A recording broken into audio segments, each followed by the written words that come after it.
Dragonflower Gardens. I want to thank all my returning subs. You guys are awesome.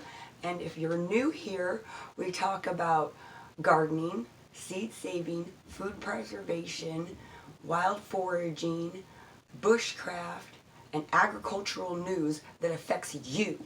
So if that's what you're into, make sure you're subscribed and hit the notification bell so that you will be notified every time we drop a new video. Let's get into it today. Today, I would like to talk about the Tonga eruption.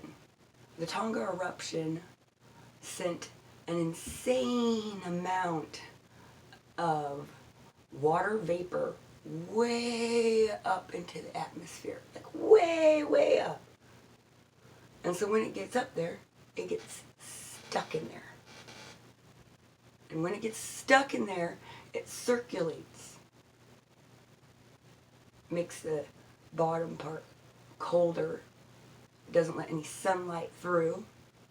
So this is going to affect plants that we are growing or not growing right now.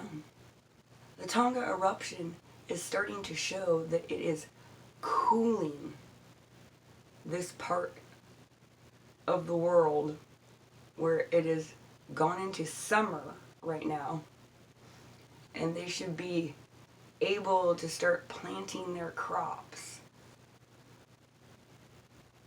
But they're not, because they're having extreme flooding and fluctuating weather events. And if it's unstable, it's hard to know when to put your crops in the ground so that you can get a good enough yield. The farmers are already dealing with a lot of fertilizer shortages, which is causing an issue already. And now we have an issue with not getting enough sunlight through the atmosphere to help the plants grow. Plants need sunlight.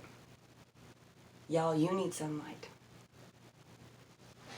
Okay, what I find real interesting is NASA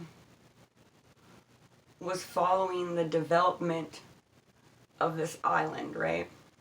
So you got an island that's over here, you got a little island that's over here, and there's this bubbling up point from a volcano that connects these two islands together, right? So these two islands are connected together, and then it starts bubbling, and boom! Way into the atmosphere. So the satellite goes over this area constantly. NASA's satellite goes over where the eruption happened. We can see a video of it from space. But we didn't get any data or any more video after it had happened for quite some time. That's interesting to me. Let's go ahead and take a look at something that happened in history. Let's talk about the year without a summer. In 1815, so over 200 years ago, so over 200 years ago, the Tioga, I know I'm saying this wrong, the year of no summer was also an event that was catapulted due to a volcano eruption. In 1815, the Tioga volcano exploded. It sent water vapor and ash way into the atmosphere, similar as the Tonga eruption.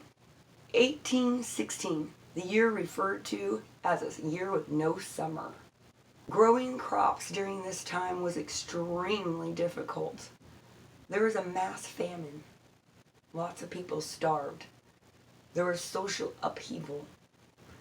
If we're only 9 meals away from complete anarchy and breakdown of civilization, What will happen when the mass population finds out there's simply just not enough food to feed everyone currently on the planet?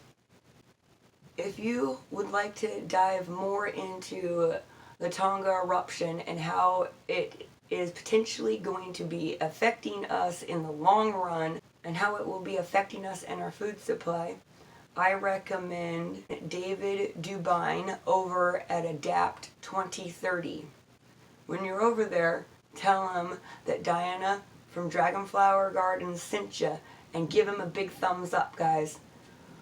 Alright, if you have anything else that you want to share about this subject, please feel free to go ahead and drop comments below, because we really need to get into this and start talking about how we need to prepare, because we really need to get into this and start talking about how we need to start building our gardens, how we need to be prepared for what's going to happen with our food supplies, and building our communities.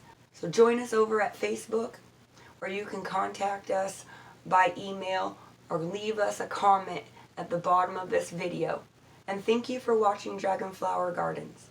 And remember to keep on growing.